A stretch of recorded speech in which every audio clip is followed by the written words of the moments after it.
تبوک سے جب حضور واپس آ رہے تھے تو یہ ایک لمبا سفر تھا، اور ایک لمبی جدائی کے بعد صحابہ کو حضور کی زیارت کا موقع نصیب ہو رہا تھا۔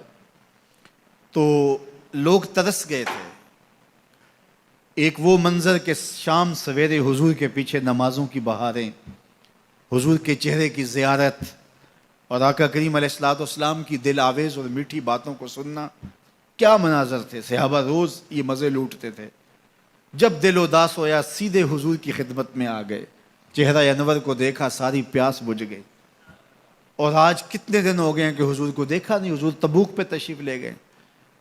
تو ایک لمبا سفر تھا تبوک کا، اور جب حضور واپس آئے تو جو اہل مدینہ اداس ہو گئے ہوئے تھے، ان کو گوارا نہیں تھا، تو وہ ذرا شہر سے باہر نکل کے حضور کے استقبال کے لیے گئے۔ مدینہ المنورہ کی جہاں حد ہے اس حد کے قریب پہنچ گئے۔ ادھر سے جو تبوک سے حضور اور حضور کے ساتھی آ رہے تھے وہ بھی اس بارڈر پہ، اس سرحد پہ، مدینہ المنورہ جہاں شروع ہوتا ہے وہاں قریب پہنچ گئے۔ قدرتی ہوا مدینہ المنورہ سے اس جانب چل رہی تھی جدھر سے حضور تشریف لا رہے تھے۔ تو یہ جو لوگ جا رہے تھے، ان کے گھوڑوں کی کچھ پیدل تھے، ان کی ٹاپوں سے اور پیدل پاؤں سے گرد اڑی، اور اڑتی ہوئی گرد کا رخ ادھر تھا ہوا کی وجہ سے جدھر حضور اور حضور کے غلام آ رہے تھے۔ تو جب گرد ادھر پڑی نا، تو روایات میں آتا ہے کہ وہ جو صحابہ تھے گھوڑوں کے اوپر سوار آ رہے تھے، اس گرد سے بچنے کے لیے انہوں نے اپنے اماموں کے شملے اپنی ناک پہ رکھ لیے، اس لیے رکھے کہ اس گرد سے بچ جائیں۔ تو میرے آقا کریم نے دیکھا کہ یہ اس گرد سے جو مدینہ المنورہ کی حدود سے اڑ کے آ رہی ہے، بچنے کے لیے اپنے ناکوں پہ کپڑے رکھ رہے ہیں۔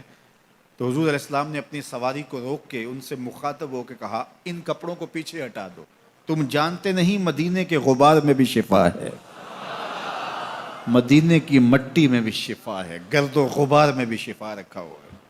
میں چم چم اکھاں نہ للاواں، صدقڑے جاواں نے مٹی عرب دی ہے۔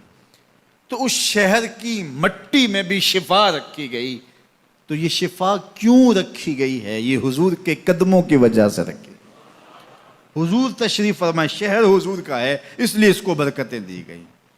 تو یہ کیسی فکر ہے کہ مسجد نبوی میں نمازیں پڑھنے جائیں اور حضور کے روضے کی زیارت کرنے نہ جائیں۔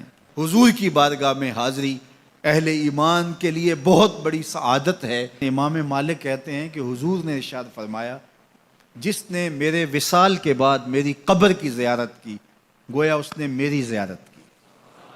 تو امام مالک کہتے ہیں کہ اگر کوئی حضور کے روضے کو دیکھنے جائے یا دیکھ کے آئے تو یہ نہ کہے کہ میں حضور کے روضے کو دیکھ کے آیا ہوں، بلکہ کہے میں حضور کو دیکھ کے آیا ہوں۔